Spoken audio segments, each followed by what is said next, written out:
Bote na bino bansoba ya bozwi libaku malamu ya kolanda émission lisolo ya poko lelo onzela itandeke na bino totombele bino boye malamu mingi pe bo landi malamu na chaîne la télévision na bino Parole TV et na poko lelo na émission lisolo tokolobi na penza mingi mai matali o tolobi na monoko ya lifala sato pe ya bapaya en route pour les mariages na moni déjà ndeko moko esi asepeli na ndako pe asiki mingi penza et elongo na ngai na kati ya plateau ya chaîne la télévision na bino Parole TV mosali ya nzambe monene na oyo babengi na kombo ya prophète Yannick Amos Moussas o totombeli boye malamu pe topesi. Bonsoir prophète. Bonsoir Ndeko Francisco. Bon inzoto. Bien angolanza. Et voilà, ton côté déjà dans vif, il y a si jeune abisso, mais dans les mythos sont en moins 6 mois. Ils ont moi attaqué prophète, mon tout les a cité, mais nous avons tout le monde pour nous battre, nous avons tout le monde moqué. Tout le monde peut gouvernement, il y a si qu'à ému dans le cannabis. Tout éviter ceux qui prophète Yannick Amos a eu ministère moko ya état la défense et mariage contre les célibataires to éviter to nimito yeba objectif pit ya route pour le mariage ezali biso dans un ministère moko éternel banoma biso te pour tout ce qui a pendant mandat tout éternel parce que nous avons une chose éternelle et en route pour le mariage eza vision mondiale bapesa biso depuis kala pour toi encadrer ba jeunes pourquoi pas même ba adultes ba vieilles personnes âgées au nyonso bani babala donc nyonso alinga bala eza vision toi encadrer parce que mariage eza première institution nzambe azaki nango institution qui na jardin d'Éden eza qui église te eza qui na mariage alors diable a ébi que pour détruire une nation, il faut détruire une famille. Il y a en route pour le mariage, ils ont déjà la préparation pour tout le monde en Zambie à yeba nengenini yako kota elo babengi libala. Pour nous toi yeba nengenini yako kota na oyo babengi libala. Mais mutuna nanga ya mibale toujours constater les lobes surtout na kati avec l'église. Une fois dans le temps à combien l'église était, je t'ai invité quelque part. Mais curieusement, autant on a une avant dans la foule, on a qui commenté à l'émotion, on a vendu la foule. Curieusement, dans le moment à le sambo, j'étais curieux. Il y avait une sœur à côté de moi. Oazo les lanzambe libala. Mais lorsqu'il a fait, on est mis sur Nathalie Ajnaye. Je me suis dit, oh, est-ce qu'il y a eu l'occasion 5 prophète? Tolingi oyebisa biso malembe vraiment le mariage c'est quoi pe eza pona banani pour le longo tunyo sokaka nabala nzamba lola nabala mais le mariage eza nini pe eza pona banani. Donc déjà mariage en ligne à définition normale eza union entre deux personnes des sexes opposés, insiste, et pour vivre ensemble jusqu'à ce que la mort les sépare. Il y a un des mariages. Donc, aujourd'hui, moi-ci, en termes simples, pour les émissions, aujourd'hui, moi-ci, aujourd'hui, Moubali, Bayokani, Basangana, devant Zambé, devant l'État, devant la famille, pour fonder la famille dans Bango, jusqu'à ce que mort, Koufa et séparé. Il y a un libala en termes simples. Mais si quoi, soit il y a le Bible, il y a très simple, il y a quelques sermons, bon, c'est déjà, il y a le célibataire, quelques sermons, on a presque marié. On a presque marié. Presque marié. Mais après d'autres, on a entendu presque marié. On a presque marié. On a invité sur l'antenne après d'autres. On a presque marié. Tout le bilan. Les gens sont tout le bilan. Mais il n'y a pas de donc, aujourd'hui, c'est un moko, aujourd'hui, frère, Basangani, Bakei, ils ont facilité. So, ils ont qui facile. Au moins, dans le mariage, il y a liboso dans la Bible. Oh, nous avons Basala, il y a Adam et Ève, Mbebe Kotaki. Mbebe Kotaki, parce que c'est vrai, Nzambe a préparé qui bango spirituellement, après ça, il bango conseil, dans l'enga molimo, a su même code sur Abimi Nadan. Mais, malgré ça, bébé kotaki. Ce qui coûte tout, mariage à Liboso, on nzamba célébraki. Il y a dans la F. Il est mort pareil. Il est mort pareil, mon pasteur, mon nyonso, bébé kotaki. Bon, siko, il y a biso ba humain, au tozo balana. Mbeba pe okozala. Il y a une raison, il y a route pour les mariages. Pourquoi, pour répondre à la deuxième question, est-ce qu'il faut kaka to lo belango nanya kobala? Et ça très important de cadrer batu pour te définir pe nani aroki kobala nani kobala te. Parce que ça peut na batu pe ba destiné ba balate. Là c'est la vérité, c'est pas tout le monde qui a placé marié. Voilà ngati, voilà yembe. Ça batu oyo ba okipe kobalate. Ça na consacré.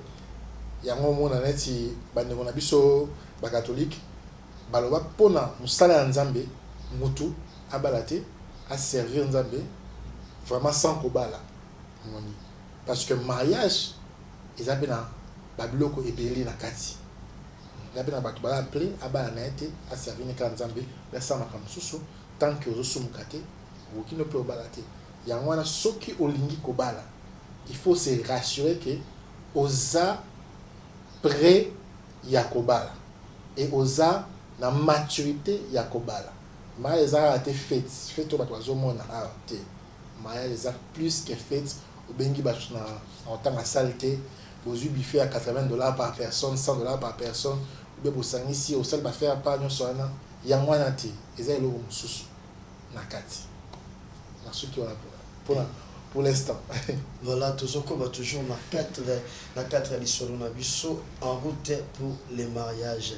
Ndalingi penza benga bandeko nyonso bavanda balanda penza message oyo ya musakoli na poko lelo na bike ekosunga yo malamu. Et na se retourner encore une fois de plus vers notre invité à poko lelo papa. Toujours la deuxième question là ezalaki nani wa kokobala. Maintenant, j'aimerais vous poser une question qui m'a été posée na balabala. Et je crois que ndeko oya mwasi na kombo ya Joridan Dombende atuna kinga mutuna o tunne na prophète. Obo na banga frère. Na boki banga te mais na lobinde bosolo ndeko oya mwasi Joridan Dombe ne ayebisa kinga tunne na prophète. Question oyo par rapport ya mariage. Est-ce que mariage ils ont dépendre un peu parce que vous avez parlé de la maturité. Maturité au yolobeli. Ils ont maturité où ils ont dépendre na âge. Il y a balani. Donc maturité yelo comme sous. Assertion B toujours par rapport à la maturité. Est-ce que il y a la maturité ya mususu? Donc la maturité conjugale c'est toujours la même chose. La maturité auto-yokaka. Que non, ou a commis matière. Donc, la maturité conjugale.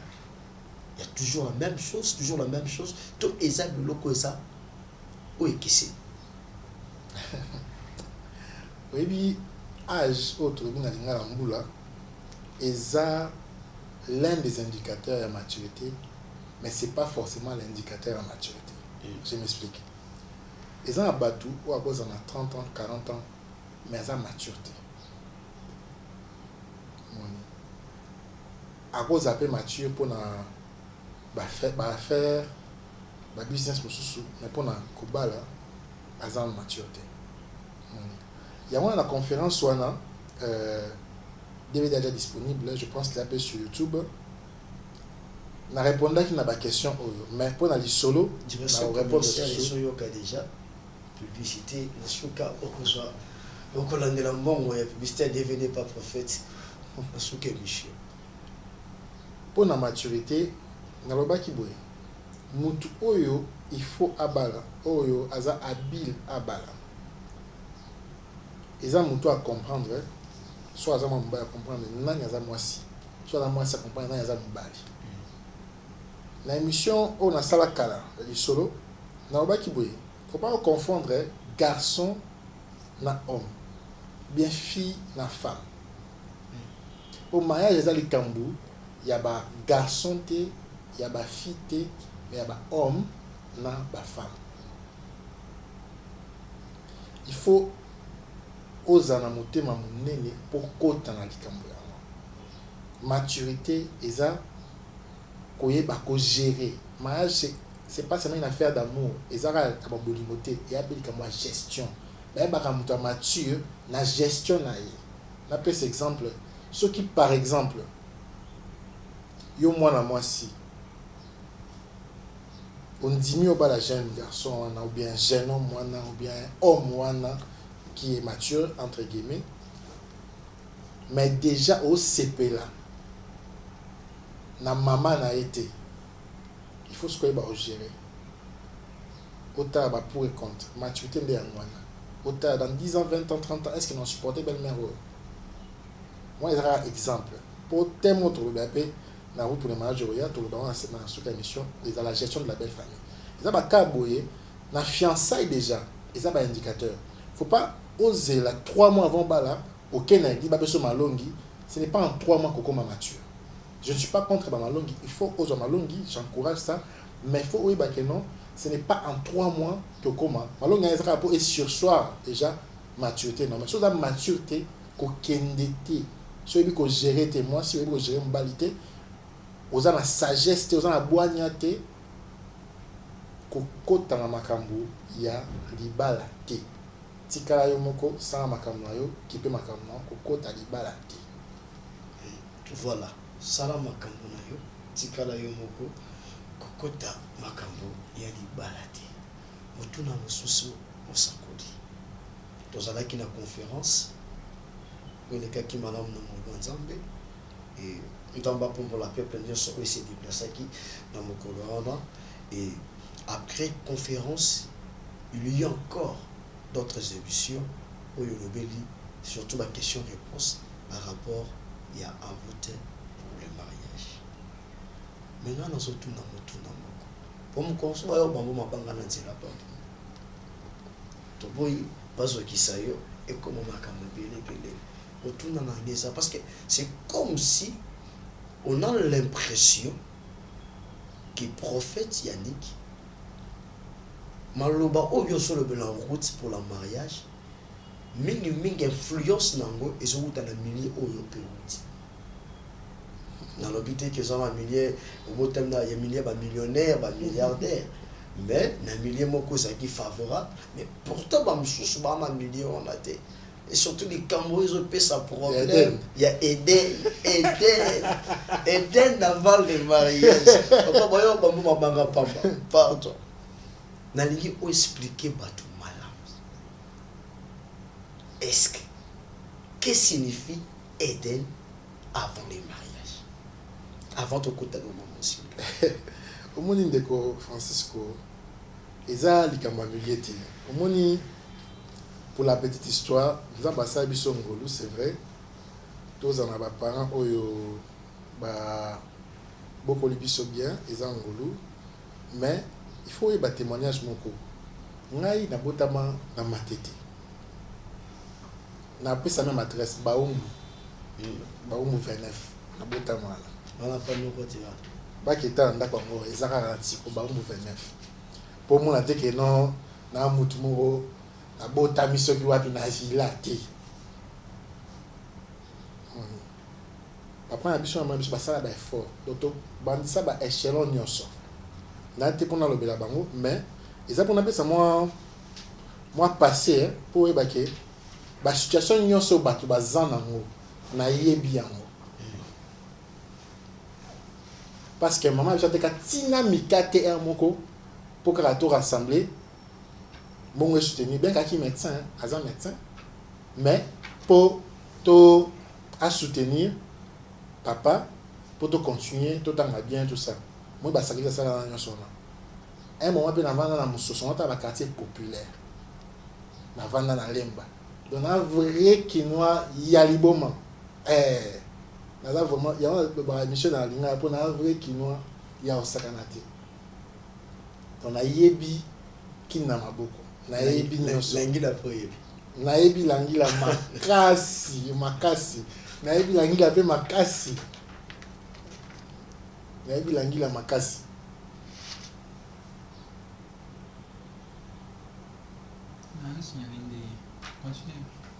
tu comme dans 15 minutes kata continue parce que 20 minutes et 4 ans. Non, ah, c'est pas mieux continuer là. Ok. Yende, avant un problème. Ah, toi, 15 minutes. Ok, continue. Mais bilangi la makasi. Tant on a le bamakambu ya Eden, et ça, pour, c'est vrai qu'il faut sonner un peu différent dans l'église. Naza jugeté, naza surmérité, naza préféré discipline. Mais dans le kaka vérité. Au moni, na musakoli, na monaka. Donc côté prophétie, nous avons ça biso ngolo wana. Mais nous avons parmi les premières personnes na télémilaka dans un mariage beaucoup de ça, mingi banzamba bébé. La même façon à télémilaka, on a télémilapé, ba frère au bazoya et pas ba sœur, nanzamba lobi, net mundu qui prend banque sa bango, nous en rien à poche. Parce qu'il faut que ba les cambo. Ba maman est belé ba pas na ngai, pour se plaindre. Bazoya toujours.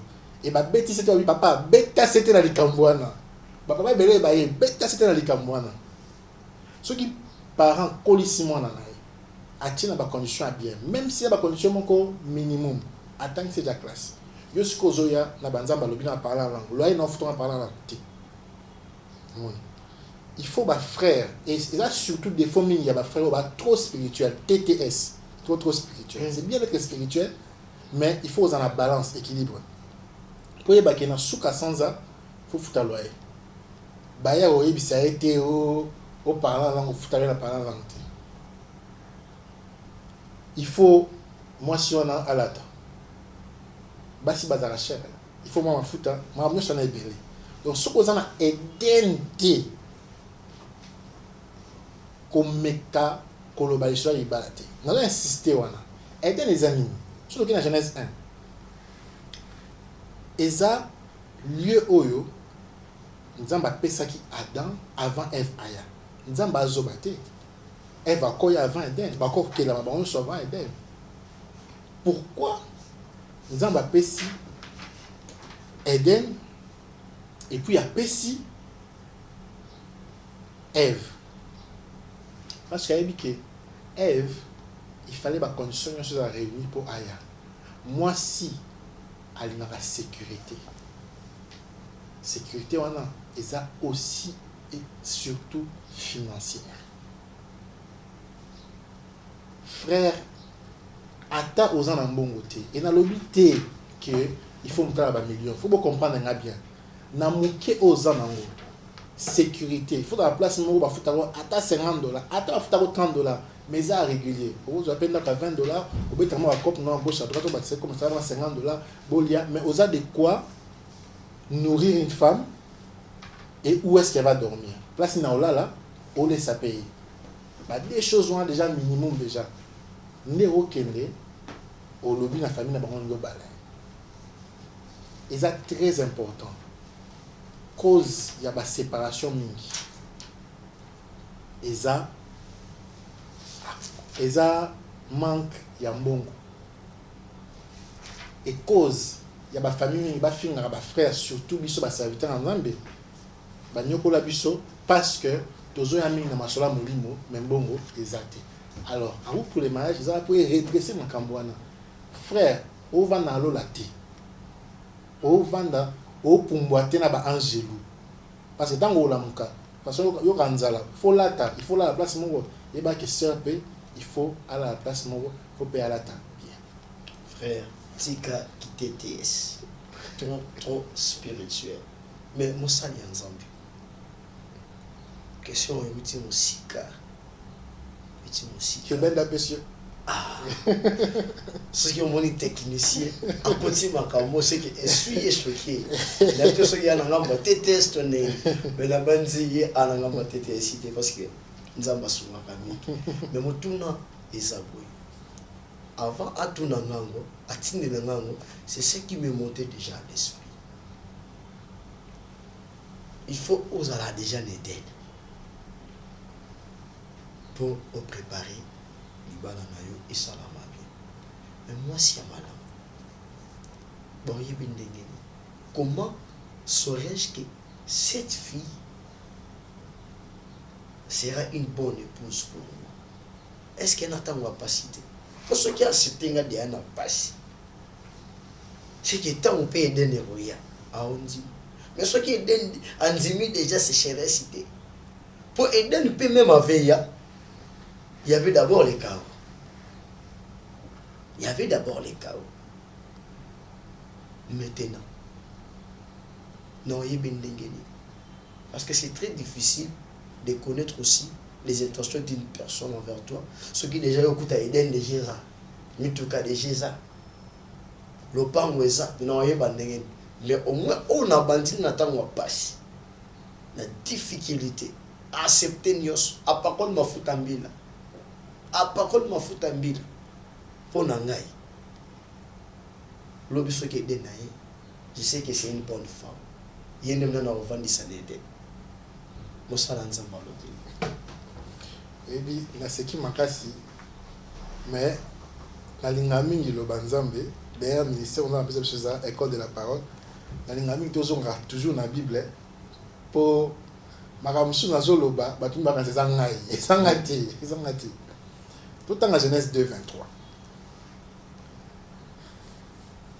en français et l'homme dit voici cette fois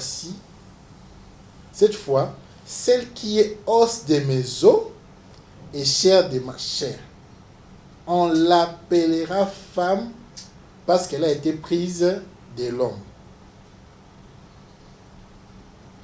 Token à 24. C'est pourquoi l'homme quittera son père et sa mère et s'attachera à sa femme et ils deviendront une seule chair.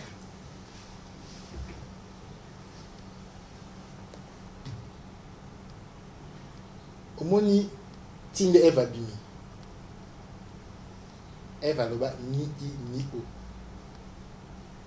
Adana lobaki. Ils ont trois choses dans Katia Nikambo. Dans le bac, on peut dans la conférence. Alobi, voici cette fois. Ça veut dire que Mbalebele a bandé cause là. Mais, à mon avis, mais grand parole. Mbalebele. Ça veut dire que Ada patienté, il y a Alobi, enfin. Donc voici Sugoyo. Merci Seigneur. Enfin, oui, c'est moi aussi. À qui n'a pas cité? Nous allons faire patienter Adam pour Adam amesana. Parce qu'à qui n'a aidé, mais il fallait labourer, il fallait qu'on ait comment robomaniama, comment qu'on lamba, comment qu'on préparer bétail, comment comment qu'on préparer bétail, comment qu'on préparer et l'oignon sur eau Ève tant roya à coup déjà prêt, comment qu'on préparer confort wana. Zamba zéli Adam. Et deuxième des choses, à l'obi, l'os de mes os, la chair de ma chair. Et répondre à la question, non, moi si nawe ya solo, il faut avoir l'os de tes os, la chair de ta chair. Il faut avoir moi si on a outi na mpandi na yo. Yango nande moi si ya solo. Ba ko sorte zigzag te za Beyoncé te. Pour permettre à la cité pour battre ça image à Beyoncé moi c'est moi te eza o ya outi na côte na yo.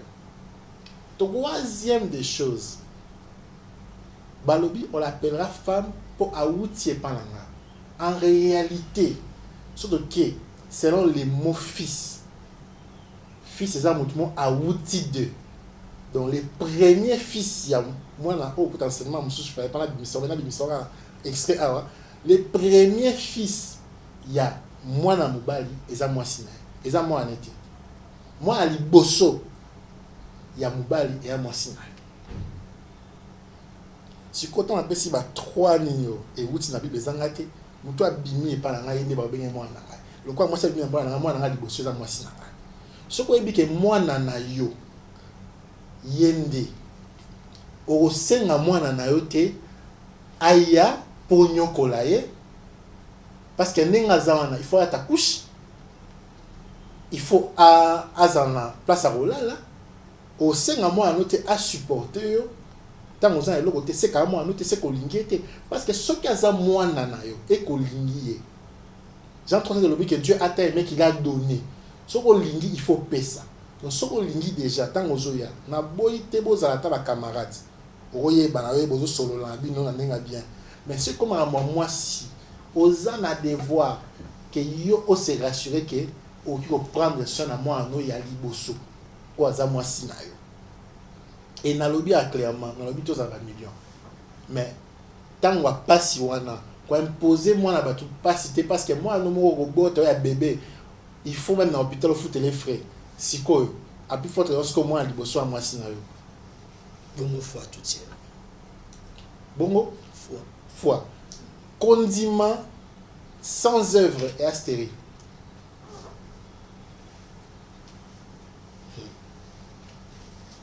Foi il faut marcher na ba œuvre na ndima yesu na proclama nzambe na ko bati na ndima yesu na vandi munyo surtout na ngai aibike na chrétien na futa badim na futa ba fond na pesa ba fond na ngai na participant à la construction de l'église makambo so tali nzambe na contribuer na sala toujours ba œuvre parce que na za na kondima ça œuvre yate so ki frère aux na kondima surtout bino ba frère et ate na gomi défenseur ya ba maman te mais surtout bino ba frère bozo nyoko parce que on a constaté 80% même 90% il y a ba cause il y a ba rupture ya ba fiançailles et même il y a ba divorce et zo utawana provenance mingezawana boso la te boso la mabe boso la kilo makasi besoin ba discours alors que preuve exacte au cause un nom pia cœur zéro mais au moins on a un diplôme aux ana eloko moko ozo sala ba mona initiative eloko famille ya moi si ba mona ou bien moi si moko a mona initiative ah frère wazan bon côté mais azo toke ba porte azo luka moi ne tobi que foi oui na la kondima que frère o ninga azo luka bo na comme on a visionnaire et kosimba mais là aussi comme je dis beaucoup dans stade d'amitié mais so ok m'a près d'autres so bandi procédure ou ba la procédure en mariage c'est soit l'autre na maboko vous avez même pas toi au là il s'en non je suis désolé. Et voilà, vous êtes en train de suivre votre chaîne de télévision Parole TV, la chaîne qui vous fait vraiment du bien. Et tous en cadre, il y a émission Nabiso, Lissolo, Tozolo Belamingi, Maï Matali en route pour les mariages. Non, prophète, j'aimerais un peu quitter cet aspect des choses, comme un peu glisser dans l'angle juridique par rapport il y a en route pour les mariages et je parle sous réserve il y a bateau basara il y a mibeko je parle vraiment comprendre je suis pas juriste mais au moins je suis entouré de juristes toujours à moi entre bango et moko na bango azalaki invité c'est ma cousine à moi avec invité à sa juriste bien qu'elle soit qui pensa opportunité autour de mon mais à la qui na question je suis qu'à ma question ma famille na yo ah je suis en moulin là voilà question na yezala kini en route pour le mariage toujours qu'il y a nzela ya libala nzela ya préparation c'est que tout doit être aussi préparé juridiquement. Na kati maimatali libala. Surtout mingi na mariage civil. Et segeli na mutuyu alina bala. Régime nini. Oeza malamu. Pour yango peso créer ba problème. Na ngito fande la pento wana wa muke.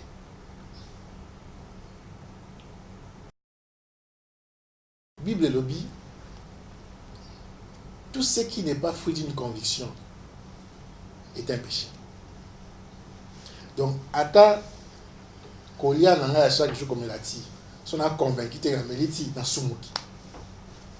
Donc, tout ce qui n'est pas fruit d'une conviction est un péché. Au moins, il y a régime Nini Fogoba, photo le banano, je pense que si je me souviens bien, dans la communauté des biens universels, ça veut dire que bien à bino nyonso oyo boza nango avant na après mariage et comme au sangisi et comme à bino nyonso Donc, ce mois qui n'a valeur à 1 million de dollars, monsieur qui n'a 500 000 dollars, ou à 100 000 francs, monsieur qui n'a 50 000 francs. 150 000 francs dans Bossang ici, et comme il y a binomi balé. Si Koyo, deuxième régime, je pense, c'est la communauté de biens aux Aké. Oyo so bo zaki nango avant etike ya mutu na mutu oyo bo zui na mariage nde bo kaboli 50-50 eza abino mibale en fait. Troisième, il y a séparation des biens, ça veut dire que bo balani mais mutu simba aroki ya muninga te. Je pense que tout décrit nano pour bateau va éviter va comprendre que ça va bon. Je pense que Bougoumes m'a biso ya limité na pe simboté. Oyo oyo accès baki mariage na biso na maman a contredire ngate yinda lo bay makambwana pe simboté papa Douglas. Ba trois régimes wana. Ce que oza olingo bale faut pour nasko moko. Mais il faut y balika moko. Et ça a problème juridique. Et ça a des problèmes familial. Parce que dans ma famille, les africains, tout le monde a un héritier. Héritier direct et indirect. Au gros, il y a des gens qui ont un peu de bébé. Au gros, il y a des gens qui ont un peu de bébé. Yo souhaita ngote me bacha bakomona. Après nous on a bino babunda mingi po bazo mapango wana. Baji koma Nico Francisco bachi. Yo nzokenda koza ba loyer. Yango zo atabila mbebele a. Donc soki sikoyo olingyo bala, tango bala. Yo na motema na yo.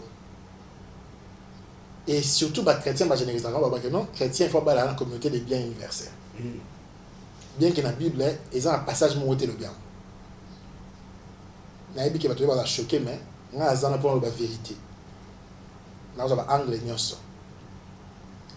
Ce qui maman a bino a télémélica moana à l'habité, ngai na document na ngai na tio comme hérité automatiquement moi sur le bas la communauté de bien et là on a na nyoko ameli na pas bino to tonga ye aya redonne dans ngo na sécurité au sein ici.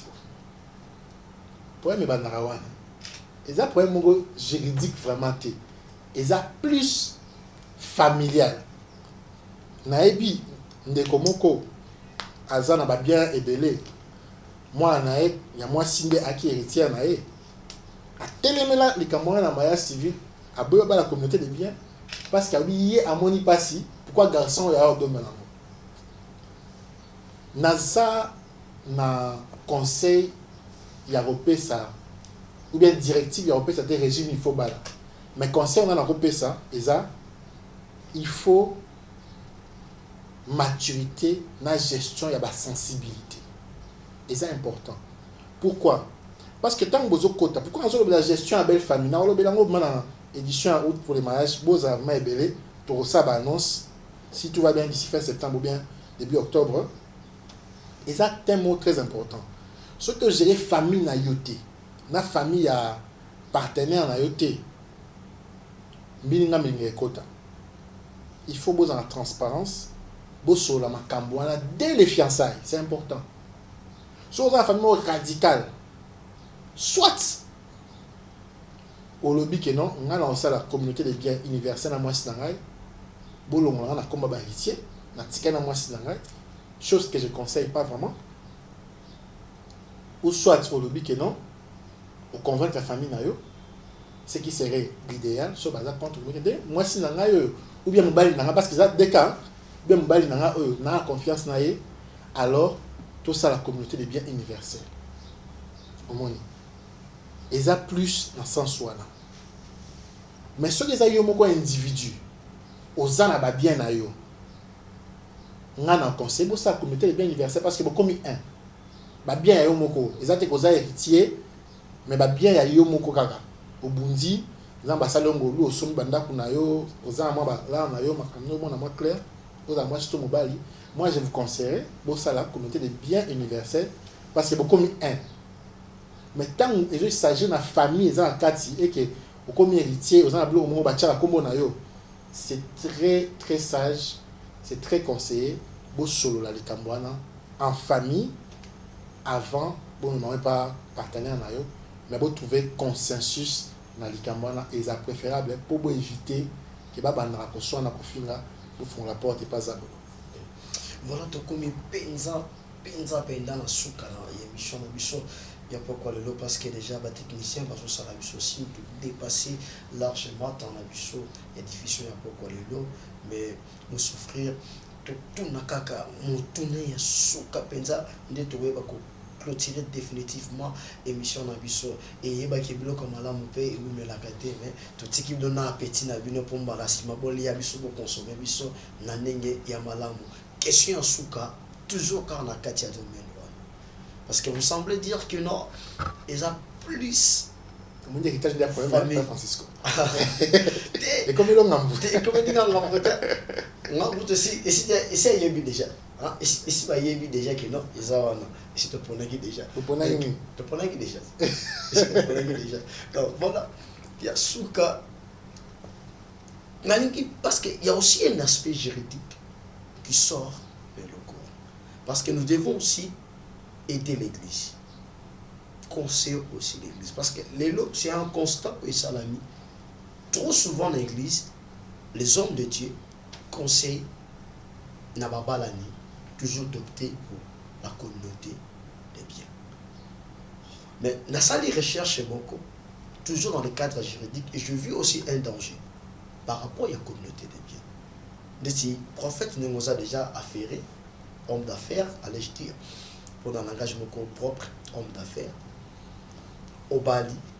Mais lorsque vous avez une communauté des biens, c'est-à-dire tout ce que vous possédez, nous tout ce que expliquons bien, il y a madame, mais na cadre d'affaires na yo, au kutana na mutu mususu, au s'associer na yi, tu vois. Donc, la ligne a répété question on a vraiment clairement et lentement. Donc, je disais ceci. On attend auto-opter dans la communauté des biens. La bien nayo est commis à moi si, il y a moi si, et commis à mobile. Et ce qui est un homme d'affaires, tous nous découvrons moi si une femme d'affaires, et qui a s'associer quelque part, l'affaire moko na mutu moko songolo pakala. Et simbita komi na banyongo. Et que mutu a apporté les plaintes. Banyongo va affecter moi ça. Et bien avant les hommes. Ils ont ensemble. Est-ce que na kawana n'est-il pas souhaitable que tout qui n'a qu'à la séparation des biens? C'est un péché, papa. Bible lobby que l'homme ne sépare pas ce que tu as aimé. Et dans la Genèse 2, 23, 24, dans le lobby, Moutoua Bimi et pas Nayo, vous avez 1 plus 1, vous avez 1. Si quoi, et ça pour les meilleurs et pour les pires. C'est plutôt que quand vous avez des décisions, il faut les prendre ensemble. Dans la moitié, les décisions sont faire dans la société, dans tout le monde, tout ça, tout ça. Parce que dans mutu nangai, ngana toi mutu moko. C'est vrai que humainement, on peut prendre deux personnes, mais ngana toi mutu moko. Pourquoi non qu'il y a une séparation pendant qu'il y a une mutu moko? Ça veut dire qu'il y a bien à il faut te supporter à moi. Donc, ceux qui sont chrétiens, et je comprends pourquoi, dans la famille, je comprends pourquoi les églises conseillent la communauté des biens, parce que, bibliquement parlant, c'est vrai qu'il n'y a pas un texte par rapport à ça, mais Zoloba, que vous avez une seule chair. Quand vous avez une seule chair, pourquoi vous se séparez? Vous avez un agneau, même dans la communauté des biens. Les Francis Koso, l'igno qui est dans la conseillauté. Parce que il faut, au PCK les figures moko, mais il faut autant la paix.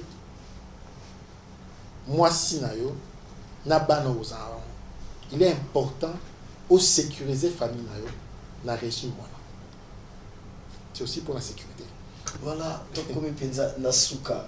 Il y a émission na biso di solo ya poko lelo na banzete bo sepela ki na ngona bi kengonga e pusani mutuna eza ebele opportunité combien biso na numéro oyo na se etando eke na bino toko récupérer ba question na pe toko tuna ngo penza na émission oyo ezali koya ngana bino tokutani na mikolo oyo ezali koya to tombeli penza merci mingi penza na mosali ya Nzambe le prophète Yannick Amos oyo andimaki koya na penza na mituna oyo botunaki mituna ezaki angate mingi ba question tozwaki yango pa na bino parce que bokomelaki biso bolembate bokoba toujours j'allais faire un péché Danga sali sumu moko mais non sala ngote ba biblioka malamu ba bomba na suka papa Yannick boni mwana Azabia nango Azabia. Voilà, nous célébrons la venue de 7 enfants.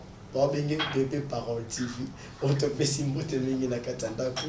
Et longo na madame Elisa Moussas. Wazolanda biso mbote mingi et Nzambe a pambola bino. To pesipe un grand merci na équipe technique et soutenir biso tout au long ya émission oyo ingénieur urbain. Nzambe a pambola bino ngana bino to kutani mikolo oyo ezali koya otikala malamu o mabota na bino. Bye.